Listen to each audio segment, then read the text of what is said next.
Heartbeat Alaska is brought to you in part by Coca-Cola.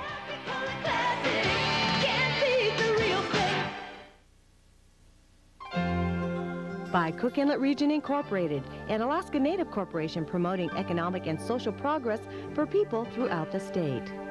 By the generous support of the Alaska Native Health Board. And Heartbeat Alaska is brought to you in part by the Public Information Office of the North Slope Borough.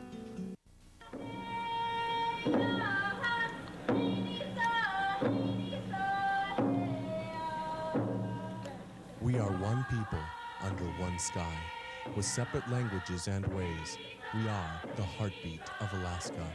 We open our hearts to you and welcome you to Heartbeat Alaska.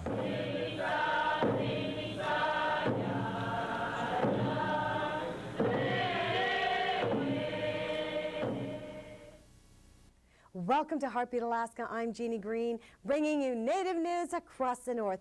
Thank you so much for joining me. On today's program, we have John Active with KYUK TV's weekly report. And we have Native news from all over the North. Before we begin, I'd like to say hello to our viewers across Canada, Greenland, Russia, Arizona, and soon to be Oklahoma and Texas. Thank you so much for joining me. We begin today's program with Gary Fife and Native news across the nation. This is Native News Across the Nation. I'm Gary Fife. A successful program for Native youth in the urban streets of Minneapolis, Minnesota has gotten some good news. It will be serving its community in a new partnership with the Minneapolis American Indian Center.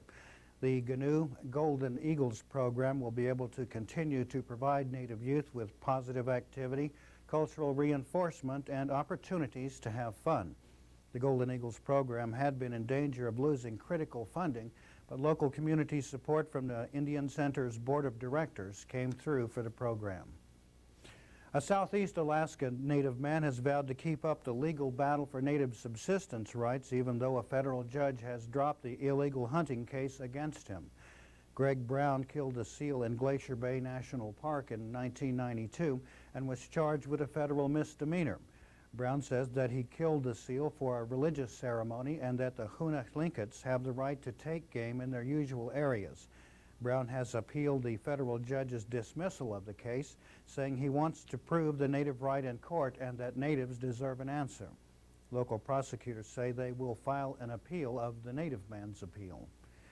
The Oneida Tribe of Wisconsin has a new elementary school, and the school will have room for 600 students when it opens for the school year this fall. And the tribe will be using profits from its bingo hall revenues to make its old elementary school into a rehabilitated tribal high school. The new elementary school is expected to draw Native students from 5 surrounding school districts, but to be eligible, a Native student must be at least 1/4 blood of Native heritage. The new tribal high school is going to offer more than just academics. The State Interscholastic Athletic Association has approved membership for the school, so now its sports teams may compete in statewide competition. In Native education news in South Dakota, Sinte Gleshka University on the Rosebud Sioux Reservation is going to be offering a course for those who want to work for some tribe's government. The new offering is called Issues in Tribal Management, Tribal Programs. The course's goal is to provide a forum for tribal programs to share information and promote program visibility. The new course accompanies the school's 4-year bachelor's degree in business management and administration with emphasis on tribal management. And finally, the annual midwinter feast called KYUK, or the Messenger Feast, is growing and expected to draw large crowds on January 17th through the 29th in Barrow. As a matter of fact, local Barrow officials are already concerned about housing all the guests. North Slope Borough Housing Coordinator Loretta Wilhelm says they're attracting people from Canada to King Island, and they're looking for space in private homes. The borough revived the KYUK celebration after an absence of 70 years. Traditionally, the KYUK was a gathering of Native communities to exchange gifts, perform traditional dances, and renew friendship and kinship ties. This is Native News Across the Nation, and for Heartbeat Alaska, I'm Gary Fife.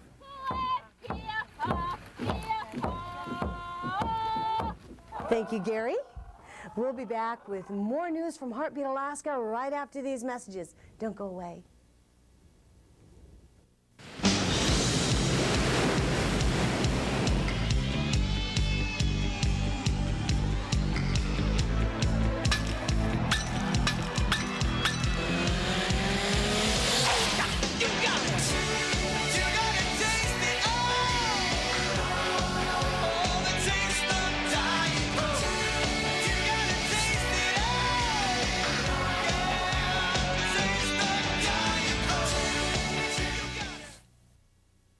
If you have news or information from your village or community, please call Heartbeat Alaska, area code 907-563-3507, or fax 907-563-7079.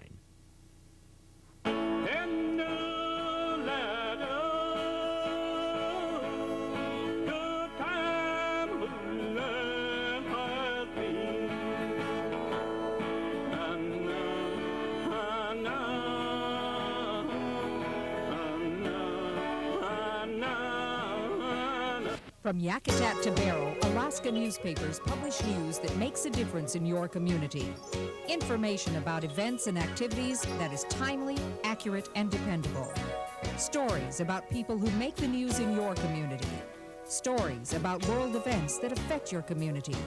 And stories that reflect the diversity of all Alaskans. If it makes a difference in your community, you can read about it in an Alaska newspaper. Subscribe now. We have a new addition to Heartbeat Alaska. That's our weekly report from public television station KYUK TV in Bethel. With this week's news is John Active. Thank you, Jeannie. Jamai, Alaska, ako maugwa. Here's the latest news from the Yukon and Kuskokwim deltas. The Bethel Police Department is looking for volunteers. Police Chief Chris Liu hopes to recruit up to 6 volunteers to help as police and communications officers. The volunteers would ride with officers at least 4 hours every 2 weeks. Chief Liu hopes the program will create a pool of candidates for future police department openings. Reserve volunteers have to be at least 18 years old and have to pass a Police Standards Council background check. Volunteers will get training in advanced first aid, police procedures, and firearms training should begin in March. Bethel police officers are now using different vehicles. The 3 new suburban police cars went on the streets during the 3rd week of December. Police have been using pickup trucks for the past several years. Those vehicles helped generate some lawsuits against the city. Several prisoners have been injured when the vehicles went over bumps and potholes in Bethel streets. The pickup trucks had no restraints for prisoners, and they often bounced off metal floors and walls while being transported. The new vehicles arrived several months ago, but police officers were dissatisfied with their condition, and disputes between the police and the auto dealers delayed getting the vehicles on the road. The new vehicles have safety glass and restraints for prisoners. The Waterfowl Conservation Committee is moving ahead in its efforts to amend the Migratory Bird Treaty with Canada. The committee is made up of village leaders and state and federal officials who have been working together for many years to protect endangered and threatened waterfowl. The group recently met in Bethel. Jeff Kennedy has the developments. The committee earlier this month urged extending the treaty to villages that have traditionally hunted the migratory birds, establishing a subsistence priority, enabling tribes to manage the resource, and allowing natives to gather and use parts of the birds for arts, handicraft, and barter. The treaty forbids hunting 4 species of the birds in the spring. That's the only time the birds travel over the area. The birds are cackling Canadian geese, emperor geese, white-fronted geese, and black brant. During the meeting, Pascal Afghan of the Fish and Wildlife Service complained about abuse Yupik employees get from villagers who resent federal interference in what they consider their own resource. Afghan advised the committee that villagers won't comply with the treaty until they get responsibility for sharing the resources. Myron Naneng heads the Association of Village Council Presidents. He says the AVCP wants not just cooperative management with the feds and the states of Alaska, Washington, Oregon, and California. He wants co-management, which means actual veto power over actions done by the committee. He says without that power, the villages would just be going through a meaningless exercise. Despite the fact that we may have an agreement here between these agencies and these states that someone in Washington, D.C. might override our recommendations. And we feel that some kind of procedure needs to be in place where our recommendations will be given more weight because of the fact that we use the migratory birds during the summertime. Would you want to wait? Would you like to consider yourselves as a governing body equal to those other governing states? Well, if they didn't consider us to be the governing body equal to their states, then they wouldn't have allowed us to sign the agreement. And I feel that by the very fact that we are party to this agreement and signed this agreement, we are co-managers and should be at least equal to their level. The committee will meet again in Bethel the first 3 days of February. Naneng predicts the committee at that meeting will open Canadian cackling geese to limited spring subsistence hunting. In Bethel, I'm Jeff Kennedy. Village corporation and councils who need to know more about native land management might want to check out a workshop in St. Mary's next week. Most of the session deals with Section 14C of the Alaska Native Claims Settlement Act. Section 14C outlines a system for turning over native lands to local governments. The workshop will also explain how to get title to lands turned over by the federal government and deal with topics like native allotments, understanding Bureau of Land Management records and mapping skills. Workshop organizers say they have room for more people. The class is sponsored by the Department of Community and Regional Affairs, the Bureau of Land Management, and the Alaska Native Foundation. Next week, Bethel goes to the dogs. Kuskokwim 300 mushers and their teams have already begun arriving. The race starts Friday, January the 28th. About 6 mushers will be competing for more than $100,000 in prize money. This includes the K300 and 2 other races that run in conjunction with the 300, the Bogus Creek 150 and the 75-mile Akiak Dash. All of that money is raised locally through benefits, like one last weekend when local musicians donated their talents to the cause. Once, she told me twice, but I don't listen to female advice. Move it on over. Move it on over. Just move it on over. Move it on over. Move over, cool dog. A hot dog moving in. Hot dog.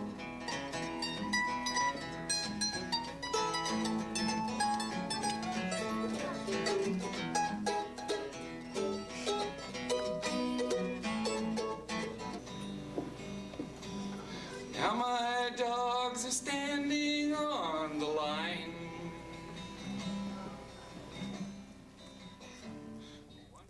Guyana Nijugni Luchi, thank you for listening. Reporting from public radio and television station KYUK in Bethel, I'm John Active. Thank you, John. We look forward to your news next week. Community health representatives are a very important part of every village practically in Alaska. And I'm learning in the lower 48 on some Indian reservations. They're undergoing a 3-week training session right now. I want to make sure that her garment is completely outside of my blood pressure cuff. And I want this to be snug but not tight. Using my stethoscope, I'm going to place the stethoscope where I would be able to hear the pulse at the inside of her elbow. I'm going to pump up. Evelyn Tunley is one of many instructors from the South Central Foundation and Indian Health Service, conducting training to over 40 community health representatives from Alaska and the lower 48. The training is extensive.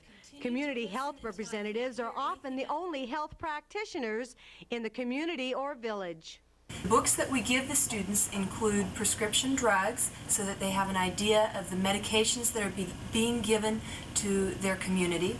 We have a medical dictionary and a regular dictionary so that for the words they don't understand or the words that have more than one meaning, they can look them up so they understand the medical terminology. We have a quick medical terminology, which is another resource book, and the Healthwise Handbook, which is utilized in our anatomy and physiology section. We also have a book on preventing disease transmission, which covers bloodborne pathogens, and as of 1993, this is recommended for all healthcare providers. Every student gets a stethoscope, which will assist them with their vital sign checks. The vital sign checks are for blood pressure, temperature, and pulse rate. And then every student gets the workbook, which provides all the information which they'll be covering in the 3-week program. The workbook is divided out following the national curriculum, and it has information for every topic they'll be covering in 3 weeks. The biggest topic, of course, will be the body and health and disease, and this topic takes 1 of the 3 weeks to cover. We have guest speakers coming in from throughout the Anchorage area representing public health, representing South Central Foundation, and representing Indian Health Service. These instructors for this training total 45 individuals, and that allows us to have as many instructors and as many experts in their fields coming in as humanly possible.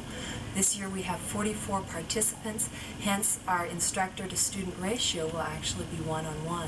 Each instructor comes in for their portion of the program and spends as many days as necessary to cover those topics. We have everyone from dentists and healthcare providers in the mental health field coming in, to an optometrist for eye care, to someone coming in for anatomy and physiology sections. We have many, many instructors coming in. The workbook was initially designed to streamline the material that students got. When I began assisting with the program 4 years ago, the students got 2 3-ring binders, and over the past few years we've been able to actually condense the material from 2 3-ring binders to 1 3-ring binder with the supplemental workbooks. Only in its 4th year, the training program for community health representatives attracts students from all over the United States.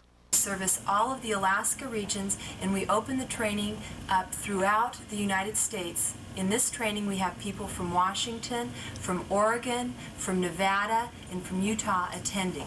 Well, I'm from the White River from Arizona, and I'm here to do the CHR basic training. And we were trying to get in to go to California, but that was booked, and then to Albuquerque. So then finally they had room for us to come to Alaska. So there's 3 of us from Arizona that are here today. Is this your first time in Alaska? Yes, it is. For all 3 of us also. So you're up here. Isn't this kind of strange, or is it kind of neat? Is it kind of fun? What have you done? That's kind of scary. We haven't really done anything. We're just amazed at the snow because we don't have any snow back home yet. Is this the first day of the training today? Yes, it is. Yeah, we arrived Monday, which was our trip up this way, which took about 8 hours. So today's our first day.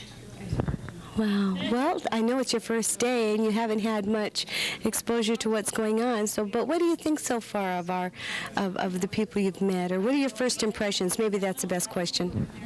It's really nice. It's a lot.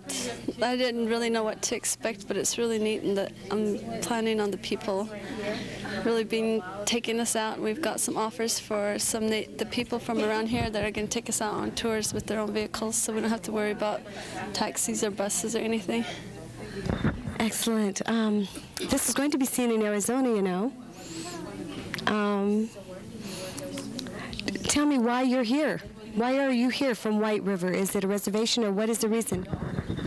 It's to educate us more on the concepts of what our duties are to help promote health for our people back home. Is White River a reserve or a reservation? It's a reservation. In what tribe? White Mountain Apache tribe. And we're located towards the north part of Arizona, and it gets pretty cold up there, but not as cold as up here. So you don't have medical doctors on a regular basis, so you have to have community health representatives? We have community health representatives. I think there's 16 of them on the reservation, but we also have a IHS clinic there on the reservation. and there's one only in White River, and they have another small one which is in a community called KYUK. That's just a clinic. So, and they don't do any surgical procedures. That has to be, everybody has to be flown off the reservation for that. In Native communities, technical training is important, but just as important is the ability to communicate with the patients. The community health representative is a local person who can readily talk with the local people and provide, for instance, they speak the language, most of them, or they have a compatibility with the explaining between the patient and the doctor what is the need. The community health representatives face 2 more weeks of intensive training before going home to their villages, communities, and reservations.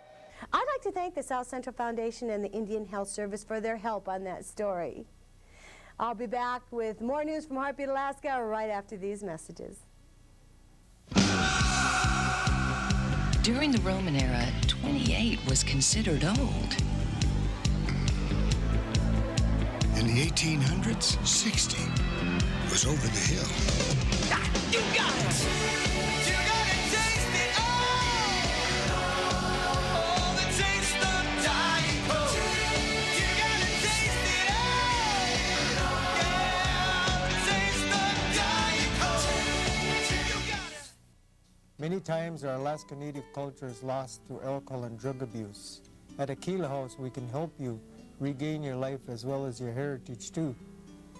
We use a holistic treatment approach for physical, mental, and spiritual values to come back to you. If you need long-term treatment for alcohol and drug addiction, the Aquila House can help you. We are a 53-bed therapeutic community and have recently added a native services, so call us, Rihanna. Recently, I began producing another program, a panel discussion called One Sky. The subject matter is very important to all of us, as our natives in prison. I decided to go ahead and air a piece of that. It airs Wednesday night, 10:30 p.m. in rural Alaska. If you're in Anchorage, it follows this program immediately. And Friday night at 11:30 over KYUK TV. Let's take a look at Natives in Prison and our panelists, Mr. John Tetpon, Gary Fife, Harold Napoleon, Jerry Ward, and myself. Our population comprises about 20% total Native population in the state, yet we have about a third of our inmates are natives. Can we talk about that a little bit? I'd like to ask Jerry, how accurate is that? Like 1/3 of every person behind bars is an Alaskan Native? Is that a fairly accurate assessment, first of all? Well, as we're sitting here today, 15% of the total population of the state is Alaska Native, and of the prison population right now, as we speak, it's 36%.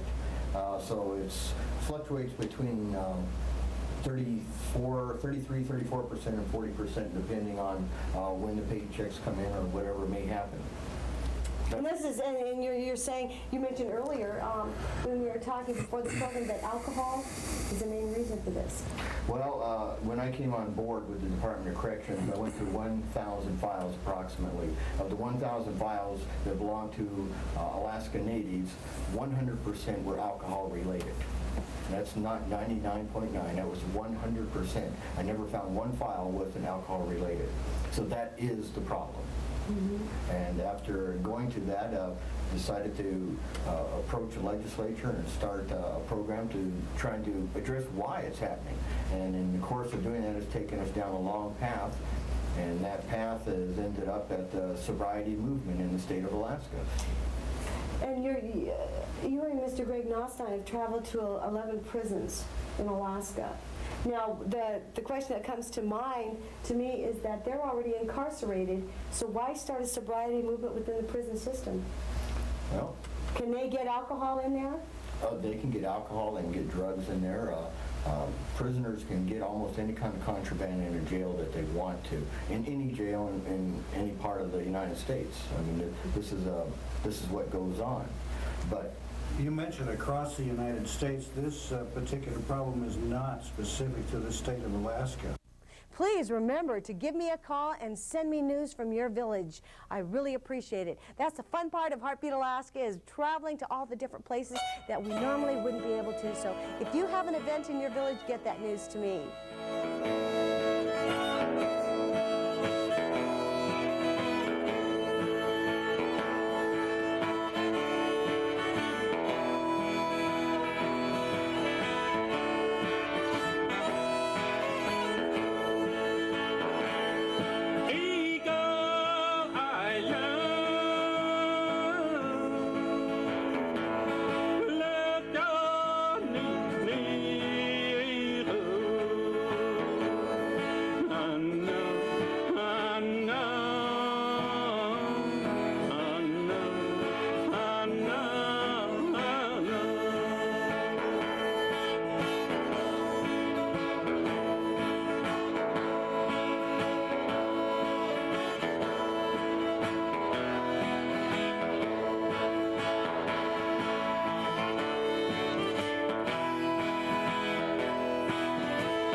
Of course, that was the very popular Athabascan Fiddlers. I've heard from their fans as far south as Vancouver, British Columbia. Thank you so much for joining me for another segment of Heartbeat Alaska, Native news across the north. I'm Jeannie Green. Send me news from your village or community and I'll do my best to get it on the air. Give me a call and I'll tell you how to do it. See you next week.